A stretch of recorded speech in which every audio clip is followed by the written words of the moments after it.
श्रीमद् भागवत के रचयिता व्यास जी का चरित्र, जिन्हें नारद जी से प्रेरणा प्राप्त हुई और उन्होंने प्रेम शास्त्र, धर्म शास्त्र, श्रीमद् भागवत को की रचना की है। अब किसको यह दे? अरे उसी व्यक्ति को श्रीमद् भागवत का अथवा किसी भी ग्रंथ का अधिकार कहा गया है जिसकी रुचि, जिसका परम प्रेम भगवान में है। श्री तुलसीदास जी महाराज जी को एक बार पूछा, महाराज जी आप हमें बताइए कि राम कथा का अधिकारी कौन है? साधारणतः हम जब अधिकार ये शब्द का उपयोग करते हैं, स्त्रियों का अधिकार, पुरुषों का अधिकार, तो हमको लगता है कि राइट है ना, किसका राइट है। तो यहां पर अधिकार यानी राइट नहीं कहा गया है। यहां पर अधिकार यानी क्या है? जो व्यक्ति इस ड्यूटी को ठीक से निभा सके, जिसमें वो कौशल्य हो, जो गुण हो, वही व्यक्ति अधिकारी है।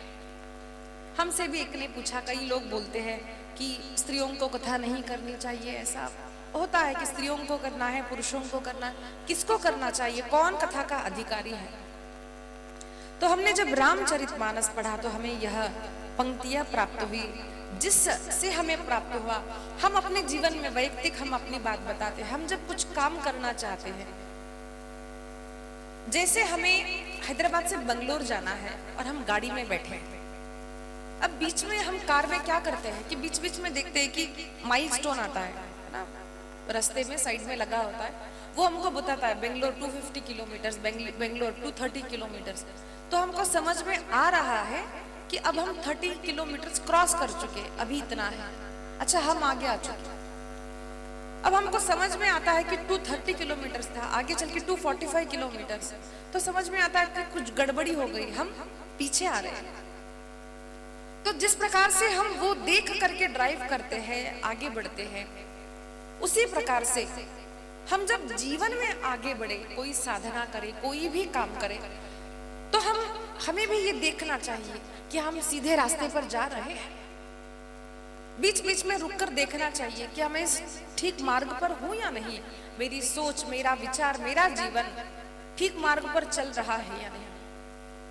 और ये मार्गदर्शन हमको करने वाले हैं ग्रंथ।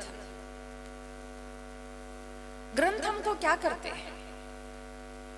मैंने प्रथम दिन कहा कि वो भक्ति हमारे जीवन में बनी रहे, उसके लिए हमें सत्संग करने की निरंतर आवश्यकता है। सत्संग करना चाहिए। क्यों है? क्योंकि हम दिन प्रतिदिन जो काम करते हैं, उस काम में भी करते हुए अपनी जो तकलीफें है जीवन में, जो भी ऊपर नीचे हो रहा है, मानसिक अवस्था, शारीरिक अवस्था, सामाजिक व्यवस्था, उसमें भी हमारी साधना बनी रहे, हम भगवान से जुड़े रहे, इसके लिए नित्य निरंतर समय निकाल करके कथा में आना है। समय किसी के पास नहीं होता, ना मेरे पास समय है, ना आपके पास समय है। हमें समय निकालना पड़ता है। क्यों? क्योंकि हमने जैसे पहले दिन उसका महात्म्य श्रवण किया, उस कथा के महात्म्य को समझो कि हम जीवन में ये जो काम कर रहे हैं वो ठीक है या नहीं। अगर ठीक है तो मन में मन मुटाव क्यों है, मन शांति क्यों नहीं है, ये अशांति का कारण क्या है? इसका जो उत्तर है ना, आपको भगवान की कथा में ही प्राप्त होगा। वो आपको कोई साइकियाट्रिस्ट, कोई डॉक्टर नहीं बता सकता, वो केवल आपको दवाई देंगे।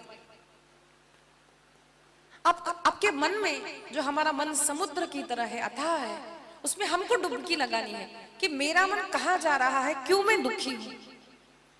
अब ये मार्गदर्शन करेगा कौन? ये मार्गदर्शन करने वाले होते हैं ग्रंथ। ये ग्रंथों में जो लिखा है हम पढ़ने से नहीं समझ सकते। जैसे मैंने कल भी कहा, परसों भी हमने श्रवण किया कि ग्रंथों को डिकोड करना जो होता है वो सद्गुरु करते हैं, वो साधक करते। ये साधना करने से समझ आता है कि इसका तात्पर्य क्या है। तो कौन अधिकारी है? तुलसीदास जी ने कहा, राम कथाति ती अधिकारी, राम कथा तीति अधिकारी, जिनकी सत संगति अति प्यारी, जिनके सत संगति अति प्यारी, गुरुपद प्रीति नीति रति जी, गुरुपद प्रीति नीति रति जी। द्विज सेवक अधिकारी ते, द्विज सेवक अधिकारी ते, राम कथा ते अधिकारी, राम कथा कीर्ति अधिकारी। जय जय सिया राम, जय जय सिया राम, जय जय सिया राम, जय जय सिया राम।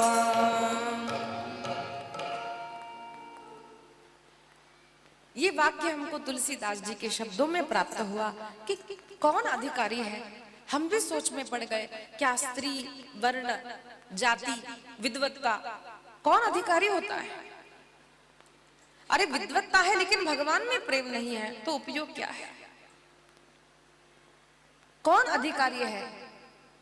मेरे गुरुदेव भी कहते हैं, अरे श्लोक कंठस्थ करने से, भागवत पढ़ने से भागवत नहीं आती, भागवत आती है संतों की सेवा करने से, संतों में, धर्म में, वेद में श्रद्धा रखने से। द्विज सेवक अधिकारी थे, जो ब्राह्मणों के भक्त है, जो संतों के भक्त है, जिनकी रति भगवान में है, जिनकी रति प्रेम संतों में है, गुरु में है ना, वो जीव कथा का अधिकारी है। श्रवण हो अथवा वक्तव्य हो, वो अधिकारी जीव है। नहीं तो मुझे बताइए, आजकल जो डिबेट हो रहा था, हम न्यूज चैनल पे देख रहे थे कि रामायण में ऐसा लिखा वैसा लिखा। अब उन्होंने भी तो रामायण पढ़ी है ना, अब पढ़ करके डिबेट करने आते। क्यों? समझा नहीं, गलत समझा। क्यों? क्योंकि गुरु के द्वारा नहीं समझा। गुरु और संत के मार्गदर्शन से ही जीवन चलना चाहिए। तो ये हमारे जीवन के माइलस्टोन से हमको बताते हैं कि हाँ, तुम कितनी दूर आए, ये देखो, ये तुम्हारी अवस्था है। ये हमें सदग्रंथों से, संतों की वाणियों से हमें समझ आता है। इसलिए बीच बीच में रुक करके, काम तो चलता रहेगा, वो संसार चला ही है, जब से जन्म हुआ तब मरने तक सभी हम व्यस्त हैं। आप भी व्यस्त है, मैं भी व्यस्त हूँ। कुछ समय निकालना है आत्मचिंतन के लिए। संत वर्णन करते हैं कि भगवान का प्रेमी ही भगवान की कथा का अधिकारी है। यह अधिकार लीला हमने प्रथम स्कंद में श्रवण की, और तीसरी कथा हमने श्रवण की परीक्षित। एक ने प्रश्न किया, महाराज ये लोगों को लगता है वक्ता जो है वो पैसे वालों के वक्ता होते, बस जो धन देंगे उनके यहाँ ये कथा करने जाते हैं। आप तो यहाँ रहते, आप जानते होंगे, हमारे जो परिवार है, किशन जी महाराज जोशी जी बहुत धनवान है क्या? बहुत धनवान है? नहीं है, ब्राह्मण है, पूजा पाठ करते हैं। धन के कारण उनके पास वक्ता नहीं आया, उनकी श्रद्धा के कारण में आया है, और उनकी श्रद्धा के कारण ही उनके घर में भागवत आई है। मैं आपको सत्य बोलती हूँ। अरे बड़े बड़े लोग आते हैं, दीदी कथा करनी है, ये करनी है, फिर चले जाते हैं। धन है, कथा नहीं कर सकते। 2 वर्ष पूर्व जिस परिवार, नागौराव परिवार जी ने जो कथा की थी, अप्रतिम कथा, ऐसा आयोजन एक ब्राह्मण नहीं कर सकता। ये धन से नहीं होता। क्यों आए शुकाचार्य? हमने कल देखा ना, बुलाया नहीं, कोई निमंत्रण नहीं, आ गए और कथा का प्रारंभ हुआ। क्यों? क्योंकि वो जिज्ञासु है, वो भगवान का भक्त प्रार्थना करता है, नाथ मेरा उद्धार करो। जिसको उद्धार की तीव्र इच्छा होती है, भगवत प्राप्ति की इच्छा होती है, सत्कर्म करने की इच्छा होती है ना, वो योग बन जाता है और उनके घर में संत आते हैं। संतों को आप धन से नहीं खरीद सकते, ध्यान देना। और परीक्षित के पास था ही क्या, सब छोड़ दिया था, सारा राज्य अपने पुत्र को दे दिया, सब दे दिया, और सब छोड़ करके जो परीक्षित आया था अब वो राजा नहीं है। यहाँ पर बार बार वर्णन आया है श्रीमद् भागवत में, राजर्षि, जो राजा थे लेकिन जिनका जीवन ऋषि तुल्य हो गया, ऋषि हो गए, जिनके जीवन में सत्य का शोधन प्रारंभ हुआ, साधना प्रारंभ हुई, अब वो ऋषि बन गए। और ऐसे ऋषि के पास ही संत आते हैं। संत श्री डोंगरे जी महाराज कहते हैं, संतों से मिलने संत आते हैं। संत किसी कोई व्यक्ति धन देता हो उसके पास नहीं जाते, संतों की रुचि भगवत भक्ति में होती है। कोई भगवान की बातें करता है तो हम सुनना चाहते हैं। संसार की बातें तो क्या है बताइए, संसार की वही कथा, इसने वो किया, उसने, ये चलता रहता है और इसमें व्यथा है। संसार की कथा में व्यथा है, भगवान की कथा में व्यथा दूर करने का फॉर्मूला है। तो भगवान की कथा श्रवण करो, 2 मिनट मिलता है, भगवान की कथा श्रवण करो। और रचयिता, प्रथम वक्ता, प्रथम श्रोता का हमने वर्णन किया। परीक्षित को शाप लगा है। परीक्षित गंगा किनारे आते हैं, गंगा मैया को प्रार्थना की है, हे माँ अब कोई न सहारा बिनु तेरे। और गंगा मैया की कृपा से शुकाचार्य महाराज आए। ऐसा एक संत कहते हैं, हमने जब हम प्रारंभ में संत श्री डोंगरे जी के महाराज बहुत सुनते थे, कई वर्ष वही कैसेट हमने कितने ही बार सुनी, बहुत बार सुनी, और अब भी हम वही कथा सुनते, वही कथा है। 35-38 कुछ कैसेट्स है, 40 के आसपास। वो कथा हमने इतनी बार सुनी और फिर भी लगता है कि हमें और सुननी है, और सुननी है। वो माधुर्य है कथा में। आप सुन सकते हैं संत श्री डोंगरे जी महाराज की आज कथा यूट्यूब पर भी अवेलेबल है। ऐसा महान पुरुष हुआ नहीं, ऐसी कथा, महान वक्ता है लेकिन ऐसी कथा नहीं। भक्ति, प्रेम, वैराग्य, उनकी कथा श्रवण करो और भगवान में प्रेम हुआ नहीं, ऐसा होता नहीं। ऐसे दिव्य महात्मा संत वर्णन करते हैं जिन्होंने कथा पब्लिक में लाई। पहले ऐसा होता था, घर घर जाकर महाराज जी कथा करते थे। उनके आने के पश्चात बड़े बड़े पंडालों में कथा प्रारंभ हुई। आंख बंद करते, किसी से बात करते नहीं, कथा बस अविरल चलती रहती। कौन आया है उनका ध्यान नहीं था, कौन आया है। कृष्ण कथा में तल्लीन, कृष्ण कृष्ण, वो कहते कृष्ण के लिए, कृष्ण के प्रेम से कृष्ण की कथा करो, कृष्ण के लिए कथा करो। अरे आप और हम तो निमित्त है, वक्ता और श्रोता तो निमित्त होता है। वो भगवान की कृपा से कथा आपको और हमको प्राप्त होती है। ये हम जो आरंभ में कहते हैं ना, दुर्लभ सत्संग है, सुलभ नहीं है, सहज प्राप्त नहीं होता है। ये हमको प्राप्त हुआ है, ये दुर्लभ योग है श्रीमद् भागवत कथा का। और ऐसे परीक्षित के पास कोई सहारा नहीं, कौन है, सब छोड़ दिया जिसने भगवान से प्रार्थना की। तब गंगा मैया की कृपा से शुकाचार्य आए। डोंगरे जी महाराज कहते, कथा आपको कोई गुरु नहीं, कोई व्यक्ति नहीं सिखा सकता। आपको कथा श्रवण करने से, पढ़ने से नहीं आती, कथा गुरु कृपा से आती है, संतों की कृपा से आती है। इसीलिए मैंने भी प्रथम कथा उनकी आज्ञा से, डोंगरे जी महाराज जी कहते हैं प्रथम कथा गंगा मैया को आप सुनाइए। तो मैंने भी ऋषिकेश में, वहां पर गुरुजी द्वारा संकल्प छोड़ा गया और प्रथम कथा पारायण, संस्कृत का मूल पारायण 18,000 श्लोकों का हमने 1 महीने में वहां पर किया था। गंगा मैया को जब हमने कथा सुनाई तो हम आपको अपना अनुभव बोलते हैं। हम जब भागवत पढ़ रहे थे तो हमको पढ़ने में ही 3 साल लगा। घर का सारा काम काज सब करते, फिर हम पढ़ाई करते थे। रोज हमारा एक नियम था, घर का हम सब काम करते, रोटी बनाते, हमारा भाई जॉब करता है, भाई बहन तब जॉब करती थी, तब सब काम करके फिर थोड़ा समय हम पढ़ाई करते। तो हम जब पढ़ाई करते थे तो कभी कभार 2 ही श्लोक पढ़ते, 2 श्लोक पढ़े, अर्थ समझ नहीं आया, फिर हम बोलते ऐसा क्यों लिखा है इसमें, ऐसा क्यों लिखा है। ऐसा नहीं है कि भरा भरा भरा भरा वाचलं आणि कळालं, असं नहीं है। कभी कभार 2-2 दिन हमको कोई श्लोक समझ में भी नहीं आता था। हम पढ़ते ऐसा क्यों लिखा, ऐसा क्यों लिखा, फिर किसी संतों की वाणी सुनना, किसी संतों के श्रीमुख से लिखे हुए ग्रंथों को पढ़ना, वो समझना, उसके बाद ही आगे बढ़ना, उसके बाद आगे। तो ऐसे आज भी कई सारे अध्याय हमको समझ नहीं आते, हम सोचते रहते हैं। और जब हम व्यासपीठ पर बैठते हैं, हम अपना अनुभव कहेंगे कि कई बार हमने ना सोचा है ना सुना है, वो हमारे मुख से निकल जाता है। क्यों होता है ये हम हमारे द्वारा नहीं होता, ये मैंने नहीं किया, ये गंगा मैया हमारे मुख से बुलवाती है। उसका अर्थ हमको कई बार व्यासपीठ पर समझ आया है। अच्छा, ये तो हमने पढ़ा नहीं था, कैसे आ गया? गंगा मैया की कृपा। तो ये संतों की कृपा और ये गुरु कृपा होती है। तो संतों से जीवन में कोई भी विपत्ति आती है, अब संतों को बोलो।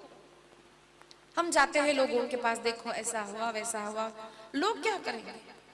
उसको भी दुख है, तुम्हारा भी दुख है, क्या करेंगे? अरे भगवान से बोलो, भगवान से बात करो।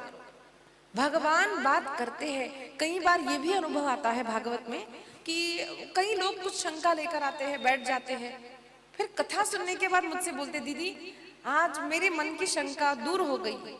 उन्होंने हमको बताया नहीं था कि दीदी आप इस विषय में बोलिए। हमारी सारी शंकाएं जब हम भगवान से, भागवत भगवान से प्रार्थना करके मंडप में बैठते हैं, तो हमारी सारी शंकाएं दूर हो जाती है। आप करके देखिए। और फिर भी आपको कोई प्रश्न पूछना हो तो हम आपको आह्वान करते हैं, आप चिट्ठी में लिखे, कथा से पूर्व यहाँ पर रखे, हम जितना प्रयत्न हो सके आपके प्रश्नों का उत्तर देंगे। Because I love questions. ऐसा नहीं है कि मैं बोलूं आप सुने चले जाए, ऐसा नहीं है। हमारे पास ऑर्डर नहीं होता, मैंने कहा आपको सुनना है, नहीं। हमारे यहाँ पर डायलॉग्स होता है, कम्युनिकेशन। श्रोता पूछता है, वक्ता बोलता है। ऐसे सनातन धर्म के विषय में आपको कोई भी शंका हो तो आप YouTube पर भी, Instagram पर भी आप कमेंट करें, हम उस पर वीडियो बनाएंगे। हमको पता नहीं होगा, हम एक बात एक जानते हैं कि हमारी सारी शंकाओं के समाधान हमारे शास्त्रों में है। हम कदाचित पढ़ाई करने में कम पड़ जाए, लेकिन शास्त्रों में कोई कमी नहीं है। उसको पढ़ना है, उसका परिशीलन करना है। तो आपको कोई भी शंका हो, आप यहाँ पर पूछे, आप YouTube पर कमेंट करें, Instagram, Facebook पर, हम प्रयत्न करेंगे उसको, उसके उत्तर हमको शास्त्रों में मिल जाते हैं। तो पूछिए, आप बी एक्टिव। ऐसा नहीं कि मन में था, वो मन में मत रखिए, पूछिए। आप यहाँ पर भी आप रख सकते हैं। अस्तु। तो परीक्षित महाराज पर कृपा हुई, शुकाचार्य जी महाराज आए, उन्होंने 2 प्रश्न किए। प्रभु, मरणासन्न व्यक्ति का कर्तव्य क्या है और मनुष्य मात्र का कल्याण कैसे होगा? तब प्रथम स्कंद की समाप्ति करके द्वितीय स्कंद में हमने भगवान के विराट स्वरूप का वर्णन किया है। भगवान ये सृष्टि की रचना कैसे करते हैं, इसका वर्णन किया। शुकाचार्य जी ने मंगलाचरण किया। द्वितीय स्कंद में 4 श्लोकों का महात्म्य हमने श्रवण किया और 10 लक्षणों को कह करके द्वितीय स्कंद समाप्त करके हम तृतीय स्कंद में अब प्रवेश कर रहे हैं। तृतीय स्कंद आरंभ होता है, यहाँ पर हमें महाभारत की ओर ले जाते हैं। यहाँ पर विदुर जी ने मैत्रेय ऋषि से अनेक प्रश्न किए। विदुर जी कौन है? विदुर जी भी कौरव है। कौरव यानी क्या? कौरव यानी केवल दुर्योधन आदि नहीं है, कुरु वंशज। आपण म्हणतो ना, आम्ही कुलकर्णी सगळे, आम्ही सगळे देशमुख, जसं आडनाव असतं। तो यहाँ पर बड़ा श्रेष्ठ राजा हुआ कुरु, उसके वंशज सारे कुरु कहलाने लगे। जिस प्रकार से सूर्यवंशी भगवान श्री राम राघव कहलाने लगे, क्यों? रघुवंश कहलाने लगा, क्यों? क्योंकि रघु नामक राजा बड़ा श्रेष्ठ राजा हुआ। उसके नाम से उसके सारे परिवार को रघुवंश कहा गया। श्री राम जी रघुवंशज है, ऐसा कहा गया। मूल में प्रभु श्री राम का जन्म सूर्य वंश में हुआ है, तो उन महात्माओं से नाम बदल गया। तो इस प्रकार से विदुर भी कुरु वंशज है। विदुर जी दासी पुत्र है, धृतराष्ट्र के भाई है। अंबालिका से जो पुत्र हुए, एक अंधा हुआ, एक रोगी हुआ, तो तीसरा दासी द्वारा जब उत्पन्न किया गया व्यास जी से द्वारा, तो वह विदुर कहलाए, जो बड़े महात्मा थे, सद्गुणी, विद्वान और भगवान के महान भक्त थे। विदुर जी वनवास के लिए गए और वहां पर मैत्रेय जी से मिले और उन्होंने अनेक प्रश्न किए हैं। ये कथा तृतीय स्कंद में आरंभ होती है। तब परीक्षित जी ने पूछा, महाराज विदुर जी ने अपना घर क्यों छोड़ा? विदुर जी धृतराष्ट्र के साथ हस्तिनापुर में रहते थे। आज जो दिल्ली है उसको हम हस्तिनापुर कहते हैं। गोपाल कृष्ण भगवान की। हस्तिनापुर जो है उसको आज हम दिल्ली कहते हैं। वो सारा राज्य संपूर्ण भारत पर राज्य करता था।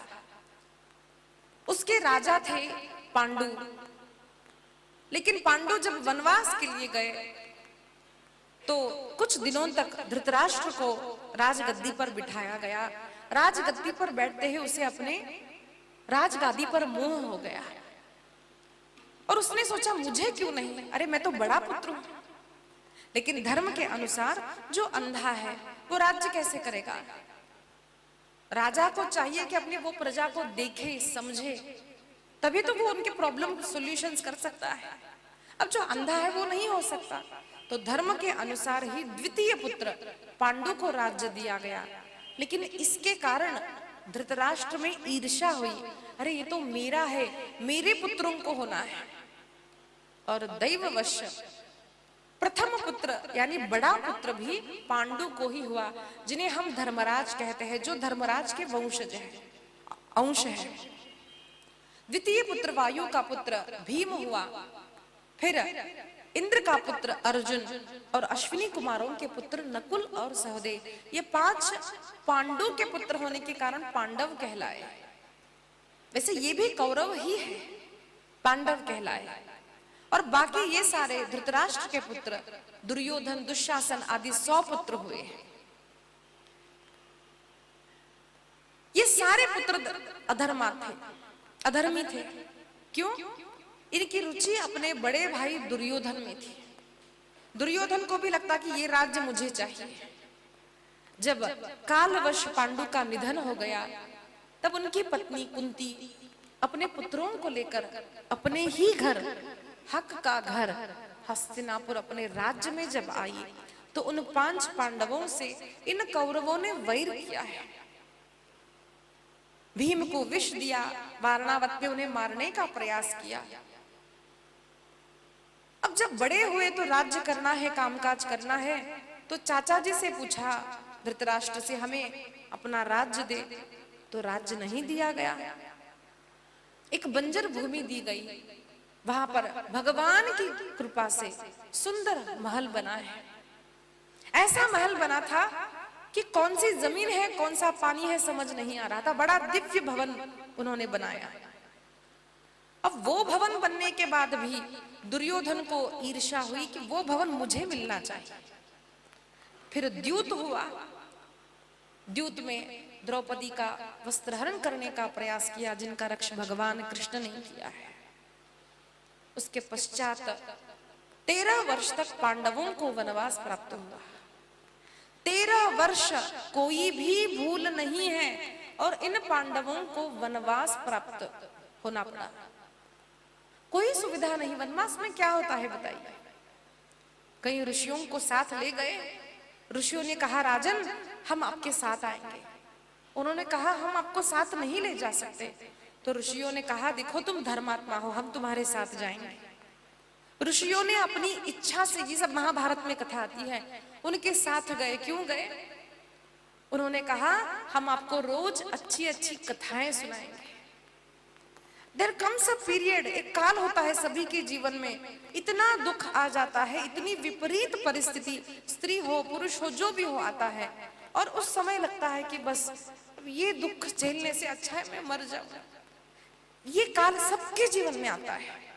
किसी को बचपन में आता है, किसी को मध्यकाल में, किसी को बुढ़ापे आता है। लेकिन तो ये डिप्रेशन का टाइम था। क्यों? उनकी कोई भूल नहीं है, उनको फिर भी वनवास दिया गया। और ऐसे समय पर नेगेटिव विचार आ सकते हैं, गलत विचार आ सकते हैं। तो ऋषियों ने सोचा अगर हम जाएंगे तो अच्छी अच्छी कहानी बताएंगे। कौन सी कहानियां? भगवान की कथाएं। ये भगवान की कथा करती है, हमको डिप्रेशन से दूर निकाल। दवाई से कुछ नहीं होता, दवाई लेना भी नहीं चाहिए। दवाई से अधिकाधिक मनुष्य उसके अधीन हो जाता है। कथा सुनो, जो उसको काउंसलिंग बोलते हैं, हम स्पीक टू द पीपल। अब किसी और से बात करने की इच्छा नहीं, ग्रंथ को लो, अब बात करते रहो, सुनते रहो। हम भी जब हमारी ये परिस्थिति हुई थी हमारे जीवन में, हम कथा सुनते थे। कथा से प्रेरणा मिलती है, कथा से एक धैर्य प्राप्त होता है। तो वो कथा के द्वारा 13 वर्ष धीरे धीरे व्यतीत हो गए। 13 वर्ष भी उन्होंने पार कर लिया। अब उसके पश्चात क्या हुआ, इन पांडवों ने प्रस्ताव भेजा है कि अब आपके कहे अनुसार हमने 13 वर्ष व्यतीत कर लिए, अब आप हमें हमारा राज्य दे दे। दुर्योधन मानने को तैयार नहीं है, मैं नहीं दूंगा। तो भगवान श्री कृष्ण शांति दूत बनकर गए हैं और भगवान ने कहा कि आपको राज्य देना चाहिए। अब ये बुरे जो लोग होते हैं ना, मैं आपको एक टॉक्सिक लोगों का एक गुण बोलती हूँ, दुष्ट होते हैं लेकिन बड़ी मीठी मीठी मीठी बातें करते हैं। मैं आपको बोलूं, कई बार जो दुष्ट लोग होते हैं ना, लोगों को लगता है कि ये बड़े अच्छे लोग हैं, क्योंकि वो लोगों का एक कैमिलियन गुण होता है, वो अपना रंग बदलते। हरे झाड़ पर बैठेगा तो वो अपना हरा रंग बना लेगा, लाल पर बैठेगा तो वो लाल रंग, उसको क्या बोलते हैं मराठी में सरडा म्हणतो।